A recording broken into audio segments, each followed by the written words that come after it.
Yo, what is up everyone? My name is Andrew, aka Noezone, and today I'm going to be giving y'all my spoiler-free review of Obsession. And this is a brand new horror movie that just came out this past weekend, directed by Curry Barker. The movie was also written and edited by him as well. Had less than $1 million budget and had a ton of great buzz coming out of some film festivals from last year and this year. And to give y'all a quick synopsis of the movie, after breaking the mysterious One-Wish Willow to win his crush's heart, a hopeless romantic finds himself getting exactly what he asked for, but soon discovers that some desires come at a dark, sinister price. And going into this movie, I had some very high hopes. There was just a ton of great buzz, like I said earlier, coming out of these film festivals, and many people who I trust their opinion on horror movies were saying that it was one of the best that they had seen in years. So that automatically gave me a certain level of hype and expectations going into Obsession. It also gave me a lot of skepticism as well, because when horror movies get hyped up this much coming out of festivals, it either can go one way or the other for me. One being that I agree with the hype and, I love it just as much, or I really, really like it. Or I think it's overhyped and I end up going a lot lower on it than a lot of other people. I think one of the best examples in recent memory for this happening with me is Hokum. I feel like a lot of people were hyping that up coming out of film festivals. I did hear some mixed reactions. It wasn't as good as the reactions from Obsession, but I remember a lot of people were saying like, oh my God, you gotta watch Hokum. And then I ended up watching it and it was good, but it just wasn't like mind-blowing. So yeah, a lot of people were hyping up Obsession for me. Also was looking forward to seeing Indy Navarrete, who was on Superman and Lois, a show that I really enjoyed. And I was kind of stoked to see that she got a role in this because I really enjoyed her in Superman and Lois. I also watched Milk and Cereal in lead up to this, which is a short film. I mean, it's an hour long, but it's less than 90 minutes on YouTube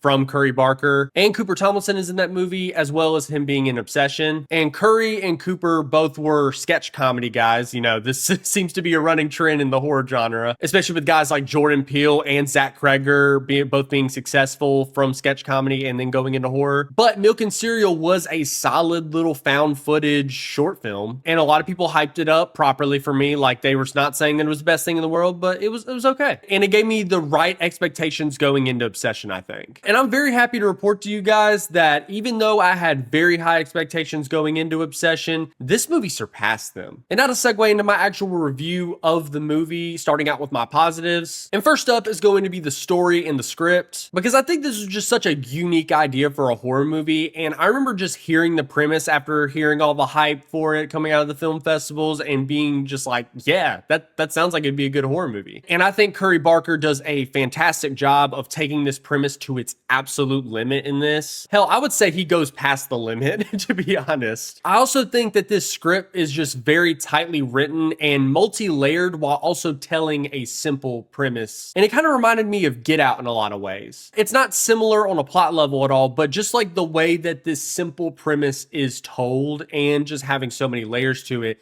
reminded me of Get Out. Because I feel like Get Out is one of those horror movies where you could recommend your coworker to watch Get Out and they're probably gonna really enjoy it. They may not dig into it as much as you do if you're like a really big movie fan like myself, but they're gonna at least really enjoy it, or at least there's a high chance that they will. And that's how I feel Obsession is, and that's why I think it's actually performing so well at the box office and it's resonating just with a lot of people. And a lot of that is to do with this very good script. I also like the way that this story frames our protagonist and kind of like challenges the viewer throughout the movie to see them in a different light, at least as the story progresses. That's really all I can say without spoiling anything. Just know that this isn't really traditional storytelling, and I think this movie is all the better for it. I also plan on making a video on this topic or potentially a spoiler review, so subscribe to the channel and turn on notifications so you don't miss that. Another thing that I really enjoyed about the story was how well the Gen Z characters were done. And Curry Barker is 26, I believe. He's only 3 years older than me, so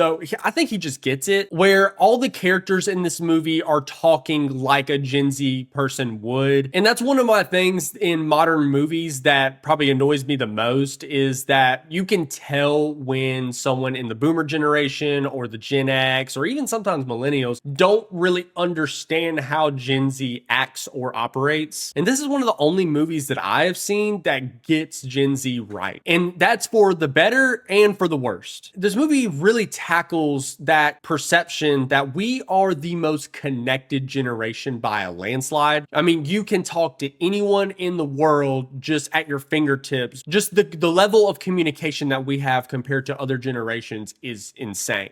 But we are also the most disconnected generation. And I feel like this movie tackles that perfectly in this friend group of Gen Z just not being able to communicate properly with each other, even though we are so connected on our phones. But there are tons of people out there in our generation that just struggle with face-to-face contact because of that. And that interconnectivity making it difficult to communicate to people you would even call your friends. I just really enjoyed that commentary, especially in this film. There's also another commentary that I want to talk about, but this is a spoiler-free review, but it has to do with the protagonist and how he is before he makes the wish and what the wish reveals about him, or what the wish pulls back the layers on, for lack of a better word. And I know I talked about the characters already a little bit, but I do really like how our protagonist Bear is portrayed in the movie. And by the end of the movie, I was just left very impressed with the character work that Curry Barker did with him. I also like the characters in the friend group. Like, everybody in the friend group is memorable. I remember their names, and it's just like kind of refreshing for a horror movie nowadays. Because there's a lot of times I'll watch a horror movie and I'm sitting here looking at IMDb while I'm trying to record my review,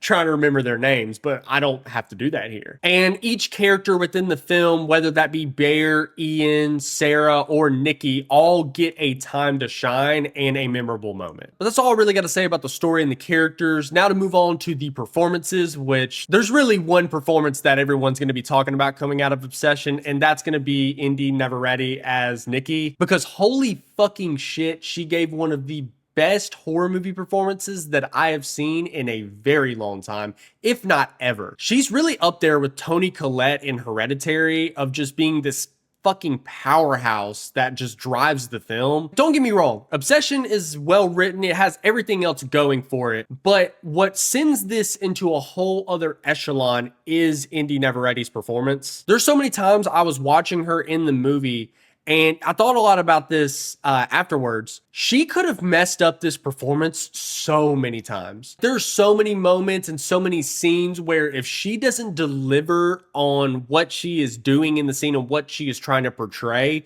it could come off as cringy, it could come off as weird, and it wouldn't just deliver the right unnerving and scary nature that Obsession delivers. But she nails it every single time. And I'm proud to say that I knew who she was before this movie because of Superman and Lois, and I'm forever thankful for that. And just off of one movie alone, she's on that horror movie Mount Rushmore in terms of performances for me. Another thing that I want to mention about her performance is the physicality that she does. Like, there's so many like weird moves and shit that she makes in this movie. Like, I don't know how she did that. She's just so uncanny to look at sometimes, and it's like, you want to look away because what you're looking at is so unnerving and creepy, but you also are just glued to the screen because of her screen presence. And I could talk about her performance as Nikki all day if y'all let me, but I'm going to cap off that topic with this.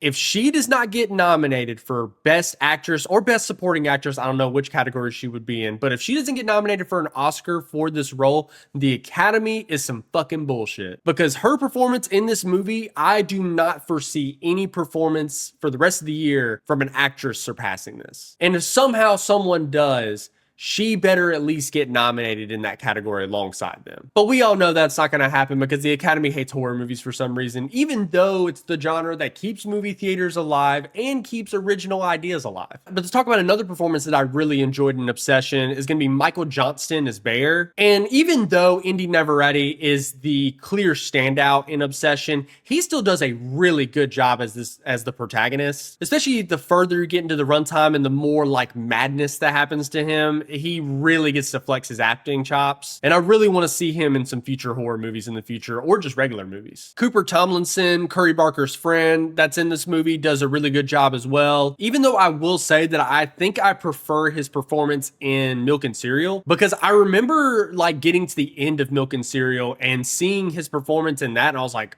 if he's an Obsession, I can't wait to see what he's going to do in that movie. But he just wasn't given like the same material that he was in Milk and Cereal, but he is a fantastic actor, and I'm looking forward to seeing him in the rest of Curry Barker's films, I'm assuming. And I'd like to see his career flourish and for him to work with other directors and to be in other genre movies. And the last performance I'm going to talk about is Megan Lawless as Sarah. She does a good job. Her and Ian are kind of on the same level for me. They're not up there with the Bear performance and the Nikki performance way up here, but they do a really good job in this movie as well. But moving on to my next positive is going to be the cinematography and the lighting, because there are multiple shots in Obsession that are some of my favorite shots I've seen in a horror movie in years. Namely, there's one that frames a silhouette on a porch and with Bear in the car. If you've seen the movie, you know what I'm talking about, but that shot right there was just perfection. I remember like my jaw dropping when I saw it. I was like, oh, that was a cool shot. And this and another shot are the reason why I paired cinematography and lighting as like one positive, is because the way they light Nikki in that shot of the silhouette, that was probably really hard to do, and I gotta give a shout out for that. And there's another shot where Nikki is at Bear's front door and all you can see is her fully like silhouetted in darkness, and you can see like the glistening in her eyes and her necklace, and she just looks straight up fucking evil in that scene, and it just perfectly encapsulated what's going on with Nikki in that moment and just throughout the movie. But yeah, the lighting and the cinematography is just really well done. There's even a scene in a car where the camera keeps zooming in and you like know something is about to happen. You know, when you're watching a horror movie and you like see like enough space in the background and you're like, oh, like something's definitely gonna happen. Then it happens, but it still catches you off guard. And I think that's just a testament to how well that shot, the framing, the script also coming into play here, because I got invested in the scene. I kind of forgot about that for a little bit. And it's just a huge compliment to all of those things working in tandem with one another. But moving on to the practical effects, I'm not going to hone in too much on this one. The kills that we do get in Obsession, the practical effects are very well done. There was one kill in particular that was pretty fucking gnarly, and I remember the collective gasp in my theater when that kill happened. And speaking of which, that's going to transition into my next positive, which is going to be watch this movie with a crowd. And I'm sure that's not going to be difficult, because I think this movie's going to have an excellent second weekend after making $20 million in its first weekend on a less than $1 million budget. So yeah, definitely watch this movie with a crowd, because the crowd reactions that I got during this movie were some of the best that I've gotten this year so far. The only movie that I would compare it to that I think probably got higher highs on the audience reactions would be Send Help, and I watched that during an early access screening. I actually watched Obsession during an early access screening as well, but this movie was so damn good, I had to sit on it for a few days before I reviewed it. Y'all are gonna get tired of me saying this because of how much I love this movie, but my next positive is going to be the sound design, because there's just so many moments where the sound design is just stellar. Even just the way like some sounds are like distorted and it kind of adds into the horror of them.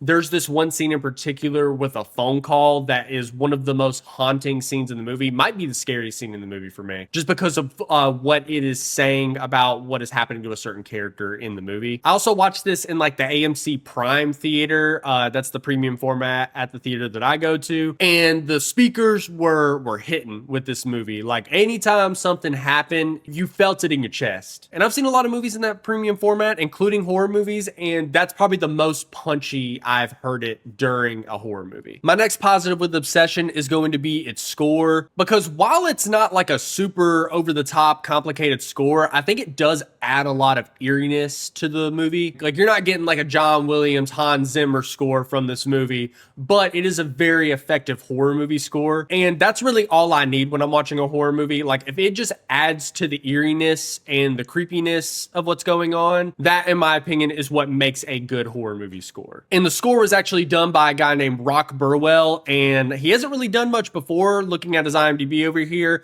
but I'm looking forward to seeing more stuff from him in the future. And that's kind of a common theme with Obsession. A lot of the people who worked on this movie are not very well known, and that's just super refreshing to just go into a movie. You don't really know who anybody is. Like the only person that I knew in this movie, actually two people that I knew in this movie, were Cooper Tomlinson. That's only because I watched Milk and Cereal and lead up to this movie. Otherwise, I wouldn't have known who he was.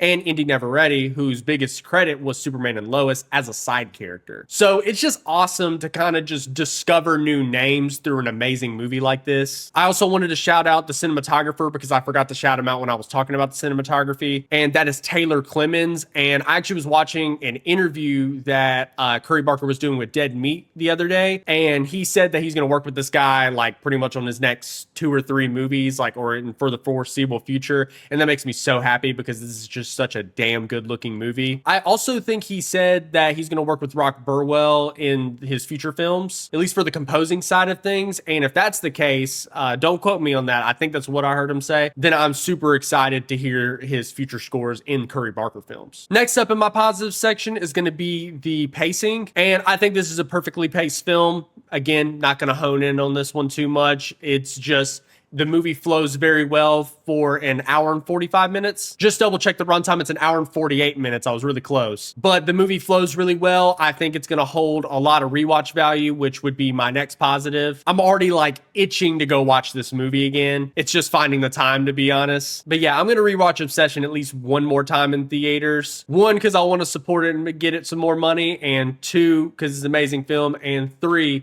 because I need to solidify my score and make sure that I'm going to give it the score that I give at the end of this video. But my last positive that I have with Obsession is going to be the emotional value of this film. And there were multiple times that this movie got me. I wouldn't say full like cry, like tears on cheek, but like I was definitely tearing up multiple times. I'm sure I'll rewatch that. It'll get a full cry out of me just because there's some really sad stuff in this film. And with horror movies, it kind of is hard for me to get like a good cry out of me on a first watch, especially if I'm really shocked and jarred by what's going on screen. But once I get like the initial shock value out of the way, I can get kind of more invested like in the emotions. But there are multiple characters in this movie where I just got emotional with their stories and what was going on. And that's really all I can say without giving any spoilers. I know I've said that multiple times, but this is one of those movies where I would just recommend going as blind as possible. If you are watching my review, thank you so much. And hopefully I did a good job not spoiling anything for you. But I think the best way to experience Obsession is just going in completely blind. I didn't watch any trailers going in. That's kind of my policy for most horror movies nowadays, because I just think horror movie marketing is just complete ass now. Where studios like Blumhouse, who is actually a co-distributor on this movie with Focus Features, that they intentionally will spoil the film in the marketing because statistically it does better in theaters when they do that, which I think is just mind-blowing to me, because anytime I go on TikTok and like I see a horror movie trailer, I like will hop down to the comments, see what people were thinking of the trailer without watching it. And people will straight up just be complaining like, oh my God, they spoiled the ending of the movie. Oh, that's definitely in the 3rd act. I think I already figured out the twist. All types of comments like that. So it does kind of surprise me with someone like Jason Blum saying that the movies do better when they do that. Anyways, got a little off track with that. The emotional value in this movie is very strong, and I think most people will resonate with the emotional stuff in this movie. And I also think this is a good time to talk about if you are an animal lover, because there is a certain thing in this movie, without spoiling, that happens to an animal. Nothing happens to the animal on screen, but there is something that like happens to an animal before the movie that you see the aftermath of. That's all that I will preface with this. I know me personally, it did get to me a little bit because I have pets, but it did not ruin the experience at all for me. But if you are more sensitive to stuff like that, I would definitely be wary before going into the film, or just like look up at your own discretion what actually happens so that you can judge for yourself whether you can see that on screen or not. But moving on to my mixed and negative section, and I'm gonna be straight up with y'all, I ain't got any. Like I mentioned earlier, I sat on this movie for a few days before reviewing it because I just wanted to make sure that there wasn't anything that I could nitpick or pick apart. And I truly do not have any mixed or negative feelings on this movie. Besides the animal thing, the thing that happens with the animal ties in with the story by the end. So I think it was needed within this film. But that's really it. So I'm going to transition into my final thoughts on Obsession. And overall, This was one of the best horror movies that I've seen in a very long time. Indy Neverready gives a career-defining performance, and she's up there with Toni Collette for me as one of the best horror performances that I've ever seen. I am elated to see what Curry Barker does in the future. He has a movie called Anything But Ghost, I believe, that's coming out in the near future. It's already filmed, and it has Aaron Paul, who's one of my favorite actors. I love Breaking Bad. It's my favorite show of all time. And Bryce Dallas Howard is in it, and I love her as well. And this dude is attached to direct the next Texas Chainsaw movie. And after watching this movie, I want to see this dude direct original ideas. I want to see his take on an IP. I am very curious what this guy does in the future. It's kind of the same feeling that I had walking out of Barbarian. Even though I do think this is better than Barbarian, I was just so hyped to see what Zach Cregger was going to do after that movie. And he ended up delivering another great horror movie with Weapons, at least in my opinion. And Zach Cregger's one of those directors working right now where every horror movie that he does, I'm hyped to check it out. And Curry Barker, off of one movie, has been added to that list. But anyways, if you have not checked out Obsession yet, I would highly recommend it. Please go check it out this upcoming weekend. It'll be its second weekend in theaters. Try to go in as blind as possible, even if you watch this review, especially if you're tired of the repetitiveness of the horror genre lately, especially with the mainstream ones that have come out. I think if you feel that way, Obsession is going to be a breath of fresh air for you, because it definitely was for me, even though I have loved the horror genre, especially over this past decade. I think the 2020s is low-key becoming the best decade for horror. And Obsession has only added to that, because I could see this aging really well for me over time. But anyways, with all of that being said, and without any further ado, let's get into my scorecard for Obsession. And I'm going to give Obsession 4.75 out of 5 stars. And on a 10 scale, I'm going to give it a 9.5 out of 10. And on my personal rating scale, I'm going to give it an add it to the collection. I do want to say that scorecard is probably going to be temporary, because this movie is so close to being a 5 out of 5. It's insane. I just can't break my personal rule that I've set for myself, where if I watch a film once, I cannot give it a 5 out of 5. I have to watch it a second time and see if it truly holds up before I can give it a 5 out of 5. So if it does, after my second watch, I'll go down in the comments and I will pin an updated scorecard for you guys. That's going to do it for today's video. If you enjoyed my review of Obsession, make sure you leave a like on the video. It really helps out the algorithm a lot. Subscribe to the channel and turn on notifications for more movie content just like this. I specialize in horror movies and comic book movies especially. I tend to talk about movies in other genres here and there, but those are just my two favorite genres. Make sure you share this review with a friend if you think they would enjoy it as well. Comment your thoughts on Obsession if you've seen the movie already, or if you are planning to see the movie. But as always, guys, it's been Noezone. Peace.